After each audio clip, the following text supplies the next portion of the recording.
আমরা মানে মধ্যবিত্ত ঘরের ছেলেরা অনেক কষ্ট করে রোজগার করে যখন নিজের পছন্দের কিছু বাই করি আর তার যদি কোনো প্রবলেম হয় তখন কিন্তু আমরা ঠিক থাকতে পারি না। আজকের গল্পটা ঠিক এরকমই কিছু একটা বিষয়ের ওপর। আমার রাজাবাবু মানে তোমাদের সকলের রাজাবাবুর বেশ কিছুদিন ধরে একটা প্রবলেম দেখা দিয়েছিল, আর তার প্রবলেম মানে আমারও প্রবলেম। সেই জন্য 42-43 ডিগ্রি টেম্পারেচারকে উপেক্ষা করে বেরিয়ে পড়েছিলাম। সার্ভিস সেন্টারে গিয়েও সুরাহা পাইনি, বরং বেশ কিছুটা সময় আমার নষ্টই হয়েছিল। তো যাই হোক, ওই যে একটা প্রবাদ আছে, all's well that ends well. তো চলো এই অলস ওয়েল দ্যাট এন্ডস ওয়েলের গল্পটা শুরু থেকে শুরু করা যাক।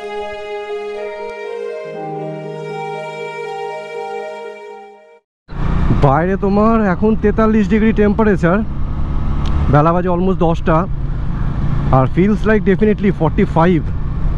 কিন্তু কিছু করার নেই, রাজাবাবুর শরীর খারাপ হয়েছে, ডাক্তার তো তাকে দেখাতে হবেই। আর এই হচ্ছে আমাদের কল্যাণী এক্সপ্রেসওয়ে, যেটা এখনও ডেভেলপমেন্ট চলছে। দেখো আমাদের এক্সপ্রেসওয়ে, কল্যাণী এক্সপ্রেসওয়ে কত সুন্দরভাবে তৈরি করা হচ্ছে, এবং এই রাস্তাটা তৈরি করার সবথেকে বড় রিজন হচ্ছে এইমস, যাতে মানুষজন এইমসে খুব তাড়াতাড়ি পৌঁছতে পারে।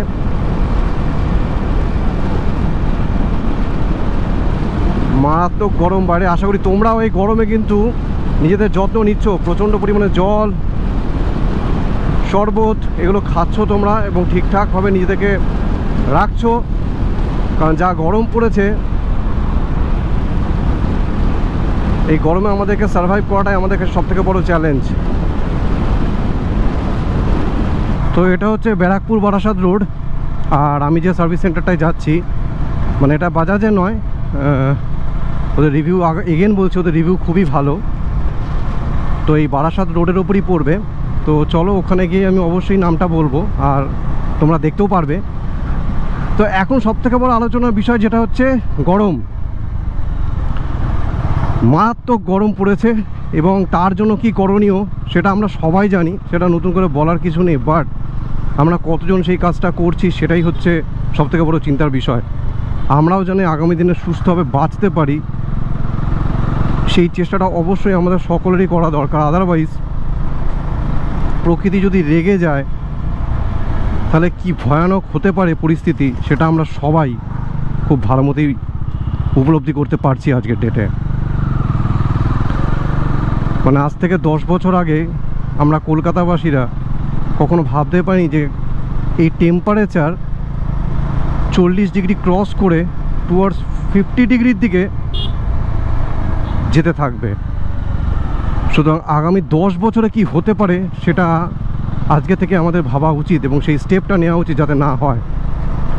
তো এটা হচ্ছে নীলগঞ্জ, আর তোমরা তো অনেকেই জানো যে নীলগঞ্জে হাট বসে, এই রাইট সাইডে হাট বসে নীলগঞ্জের। আমি যদিও কোনোদিনও এই হাটে আসিনি, তবে যারা এসছো তোমরা কমেন্ট করে জানিও।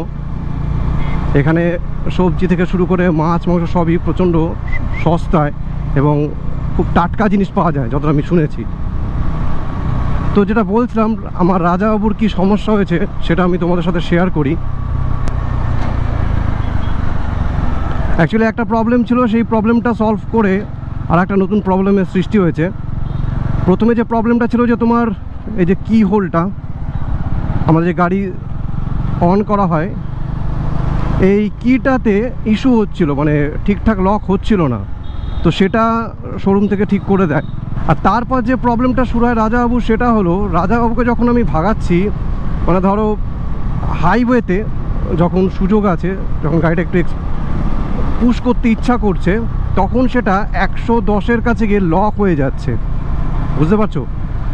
মানে আমি মোটামুটি এই গাড়িটাকে 140-এর কাছাকাছি নিয়ে গেছি, যেটা অনায়াসেই চলে উঠে গেছিলো, মানে কোনো প্রবলেম হয়নি। বাট এই প্রবলেমটা আমি বেশ কিছুদিন ধরে ফিল করছি যে গাড়িটা লেস পাওয়ার, মানে মনে হচ্ছে না যে 400 সিসির ইঞ্জিন সে তার কাজটা ঠিকঠাকভাবে করছে। তো যাই হোক, এটা আমি শোরুমেও নিয়ে গেছিলাম একবার, তাদেরকে বলি, বাট তারা হয়তো ঠিক করে নোটিস করতে পারেনি। বাট আমার এবার ইচ্ছা হলো যে একবার বাইরে থেকে দেখাই। ওদের সাথে কথা হয়েছে এবং ওরা আশ্বাস দিয়েছে যে যে প্রবলেমটা আছে সেটা সলভ হয়ে যাবে। আমার যেটা আমার মনে হচ্ছে যে ক্লাচের বা থ্রটলের কোনো একটা ইস্যু, তো সেটা গেলেই বুঝতে পারবো। দেখা যাক।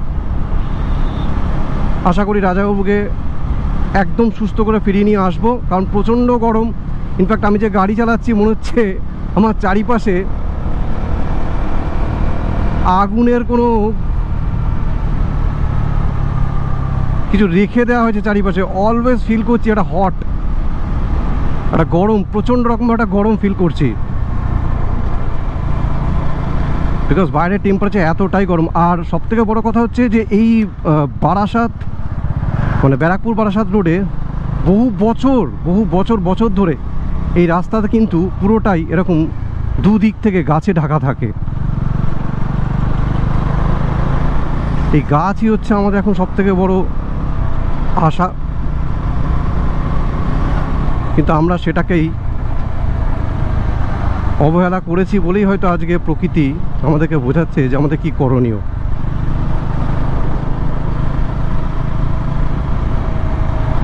দেখো তোমরা কি সুন্দর রাস্তা, এরকম রাস্তাই তো দরকার, তবে পরিবেশের ভারসাম্য অবশ্যই বজায় থাকবে। এই মেসেজটা যদি পৌঁছায়, আশা করি তোমরাও ঠিক সেই কাজটাই করবে যে কাজটা এই পরিবেশকে বাঁচাতে সাহায্য করবে। চেষ্টা করো।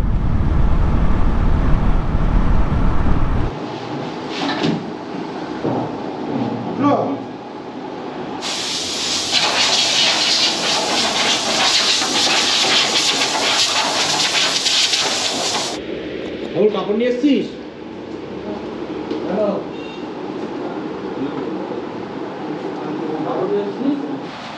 আচ্ছা, তোমরা দেখতেই পাচ্ছ আমার রাজাবাবুকে পুরো ওপেন করে দেওয়া হয়েছে অপারেশনের জন্য, আর ও রেডি আছে এখন। আর আমি এখন কোথায় এসেছি সেটা আমি তোমাদেরকে অবশ্যই বলবো। আমি আগেই বললাম যে আমি বারাসাতের কাছে একটা সার্ভিস সেন্টারে এসেছি, তো এই সার্ভিস সেন্টারের নাম অবশ্যই তোমাকে জানাচ্ছি। প্লাস এখানকার যে ওনার আছে, মানে যে অ্যাকচুয়ালি সব কিছু অনেকটাই নলেজেবল, যে কী হয়েছে না হয়েছে সব কোনো খুঁটিনাটি সে চেক করেছে এবং সে ইন ডিটেলসে বলবে। তো চলো আমি তোমাদেরকে পরিচয় করাই আকাশের সাথে। আকাশের আমার আগেই পরিচয় হয়েছে, তোর সাথে কথা বলে আমি এতটাই কনভিন্স যে আমি এখানে আসলে আমি জানতাম যে আমার রাজাবাবু অবশ্যই ঠিক হবে। তো বেশি কথা না বলে চলো আকাশের সাথে পরিচয় করি। তো এই হচ্ছে আকাশ। তো আকাশ আমাকে এতটুকু কনফার্ম করেছে যে আমার বাইকের বা আমার রাজাবাবুর যা প্রবলেম আছে সেটাও সলভ করে দেবে। তো এখন আমি আকাশের সাথে কথা বলাচ্ছি, তোমাদেরকে আকাশই বলবে যে কী ইস্যুটা হয়েছে। আকাশ তুমি একটু বলো যে আমার বাইকে কী সমস্যা দেখা দিয়েছে। গাইস, আজকে যে বাইকটা আমরা কাজ করি that is Dominar 400 BS6 model. তো গাড়িটা কি ইস্যু হচ্ছিল যেটা আমি ফিল করলাম, that is lack of power. Power কোথায়? 7 to 8000 RPM এ পাওয়ারটা ল্যাক করছে, এবং যখন অ্যাভাব 100 ক্রস করছে গাড়িটা আননেসেসারি ভাইব্রেশন সাউন্ড আসছে, যেটা প্রচণ্ড অ্যানোয়িং। বিকজ অ্যাজ আ গাড়িটা একদম নিউ পারচেস করা বাইক, এই ইস্যুটা এক্সপেক্টেড না from a big giant machine like this. And Dominar is a very good machine. I have been a tremendous fan of this bike for years because of the huge power delivery. So being a fan of Dominar, বলতে পারি যে ওই পাওয়ারটা যে adrenal রাশটা আমাদের deliver করে 8500 RPM এ, সেটা এখন করছে না। তো করছে না তার জন্য 3-4টে কারণ হয় স্পেসিফিক্যালি। তার মধ্যে ফার্স্ট যেটা পয়েন্ট আছে সেটা ফুয়েল পাম্প। ফুয়েল পাম্পে যদি ইস্যু হয় কোনো রকমভাবে, যদি অয়েল থেকে সার্কুলেট না করে ইঞ্জিনে, তাহলে গিয়ে পাওয়ার ল্যাক করে। আর একটা হয় হলো ইঞ্জেক্টারে থাকে ইস্যু থাকতে পারে। অ্যান্ড তারপরে যদি ফর এক্সাম্পল আমাদের প্রচণ্ডভাবে এয়ার ফিল্টার যে হয়, এয়ার ফিল্টারটা যেটা থাকে, যে এয়ার ফিল্টারটা যদি আমাদের ঠিকঠাক করে ক্লিন না করে রাখি, টাইম টু টাইম মেনটেন না করে রাখি, তাহলে ইস্যুসগুলো হয়।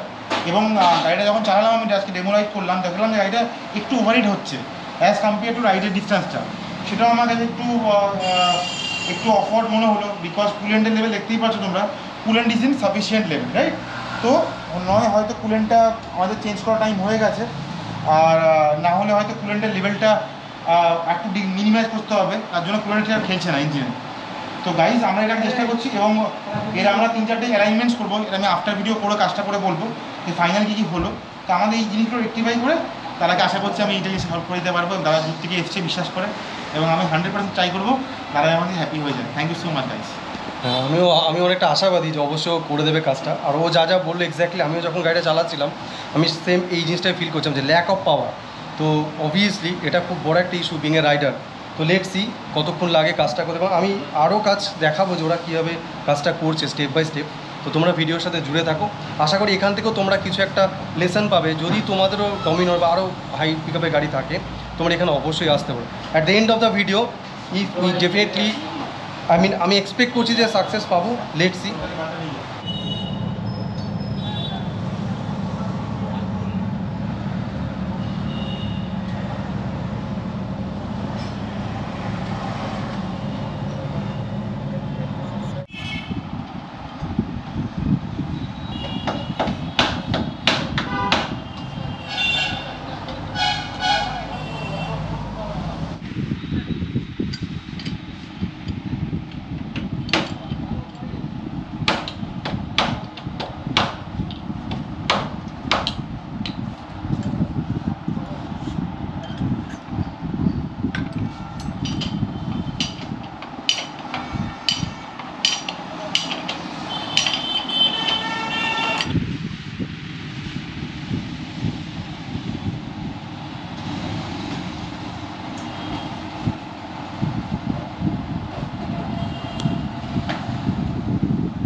ঘড়িটা দেখানোর রিজন একটাই, আমি এখানে যখন শ্যুটটা শুরু করি তখন বাজে প্রায় 11:30টার দিকে, তোমরা যদি ঘড়ি দেখে থাকো, আর এখন বাজে অলমোস্ট 9টা। তো ultimately show has ended I guess, because গাড়ি অলমোস্ট রেডি, এক্সপার্ট অ্যাডভাইস পেয়েছি, গাড়ি ঠিকঠাকই আছে। আমি এবার চালাবো, বাট আমি ওদের কাজ দেখেছি, যথেষ্ট ভালো লাগলো। হোপস ওকে সব ঠিকঠাক হয়ে গেছে, এতক্ষণ ধরে তারা কাজটা করেছে গাড়িটা নিয়ে, তোমরা মাঝখানে ভিডিওতে দেখেছো তাদের কাজকর্ম। তো এবার চলো ফাইনালি কিছু ওয়ার্ডস আমি আকাশের মুখ থেকে শুনে নিই যে ও কী কী চেঞ্জ করছে আর কী ইস্যুটা ছিল গাড়িতে।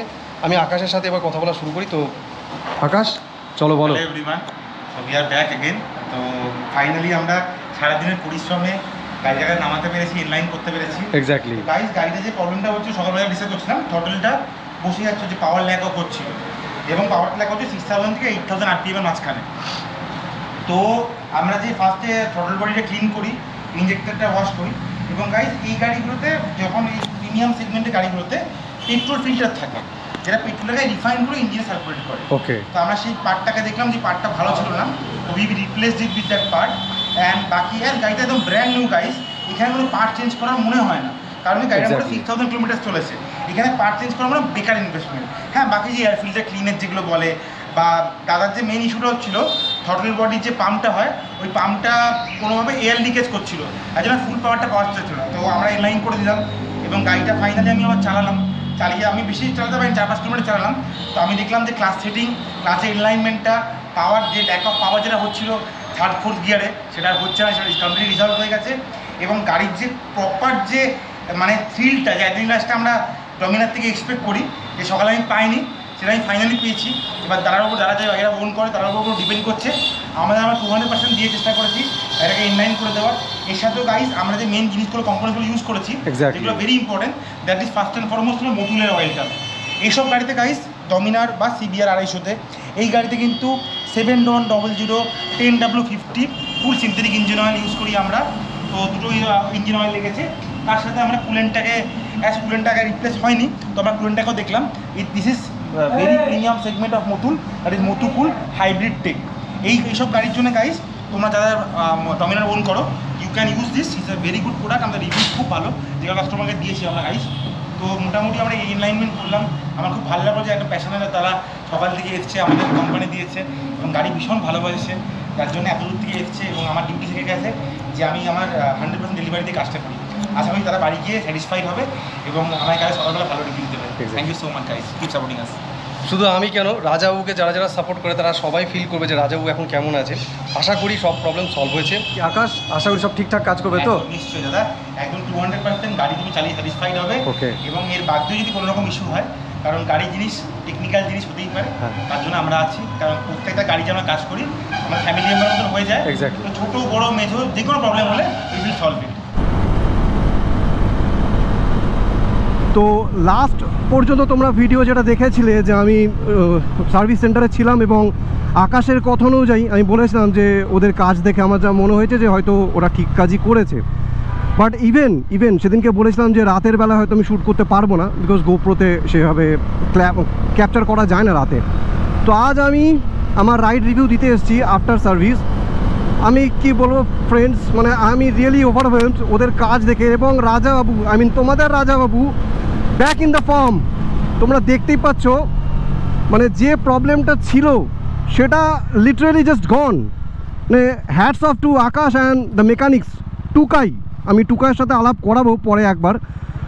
তোমরা ভিডিওতে দেখেছো যে টুকাই কীভাবে কাজ করছিল আমার বাইকটা নিয়ে, এবং ওর এক্সপার্টাইজ সত্যি রাজাবাবুকে, যে প্রবলেমটা রাজাবাবুর হয়েছিল সেখান থেকে রাজাবাবুকে তুলে আনতে পেরেছে। I mean they success.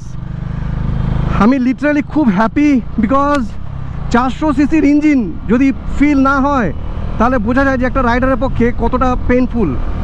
আর দেখো তোমরা রীতিমতো গাড়িটাকে দেখো, আমি তোমাদেরকে তুলে ধরছি, মানে ওর রীতিমতো ভাগছে, যেটা ওর ছিল কাজ করা যে ভাগা ঘোড়ার মতো ছোটা, সেটাও রীতিরই ভাগছে। আমি খুব হ্যাপি। আর আমার কাছে বলার কিছু নেই, বাট এটাই বলবো, যদি তোমাদের কখনো ডমিনার বলো বা কোনো হাই সিসি গাড়ি যদি কোনো ইস্যু হয়, তোমরা চোখ বুঝে আকাশকে কন্ট্যাক্ট করতে পারো। নাম্বার তো ডেফিনেটলি আমার ডিসক্রিপশন বক্সে প্লাস অন স্ক্রিন ছিল। এক কথায় হ্যাপি। এই গরমে তোমরা কোথায় যাবে, বিকেলে হোক, সন্ধ্যায় হোক, রাতে হোক, সকালে হোক, মা গঙ্গার কাছে আসলে কিন্তু যে হাওয়াটা মা গঙ্গার এখান থেকে পাওয়া যায় সেটা কিন্তু অনেক অনেক শান্তির। অ্যাকচুয়ালি কী বলো তো, ভালোবাসার জিনিসগুলো না যদি কিছু হয়, মানে ইমোশনস তেমনভাবে জড়িয়ে থাকে, যদি কোনো রকম প্রবলেম আসে, সে মানুষ হোক কিংবা কোনো জিনিসই হোক, খারাপ লাগে।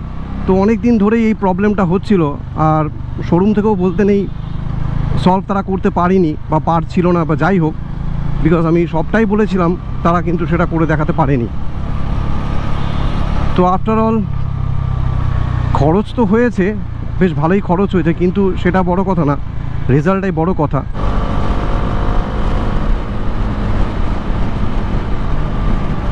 চলো রাজাবাবুকে শরীরটা টেস্ট করতে চলে এসেছি কোলাঘাটের রুটে, আর রাজাবাবু ভাগছে। দেখো তোমরা, রাজাবাবু এখনো পর্যন্ত ঠিকঠাকই আছে।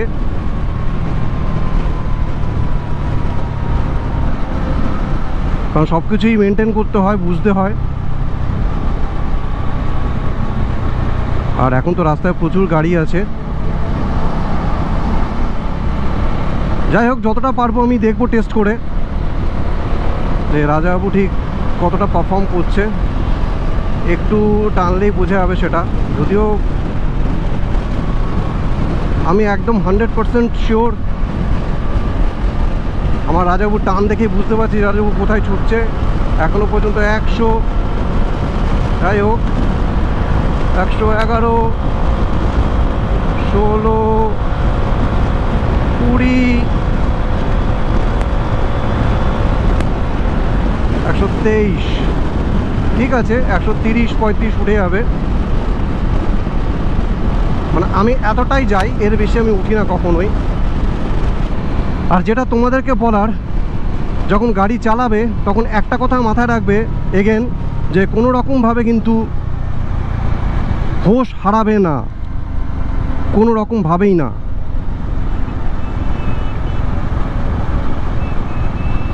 তো আমি এখন একটা নর্মাল রুটে ঢুকলাম, আবার বাড়ির দিকে ব্যাক করব। তো যাই হোক, তোমাদেরকে এগেন একটা কথা বলার, যে Rajababu back in the field. তো চলো খুব তাড়াতাড়ি আবার একটা মোটো ব্লগ সেটআপে তোমাদের সাথে দেখা হবে। Till then tata, take care, stay safe and stay blessed. আর হ্যাঁ, অবশ্যই এই গরমে কিন্তু নিজেদের প্রোটেকশন নিও, প্রচুর পরিমাণে জল খেও, শরবত খেও, আর চেষ্টা করো যতটা বাড়িতে থাকা যায়। চলো টাটা, বাই বাই, খুব তাড়াতাড়ি আবার দেখা হবে।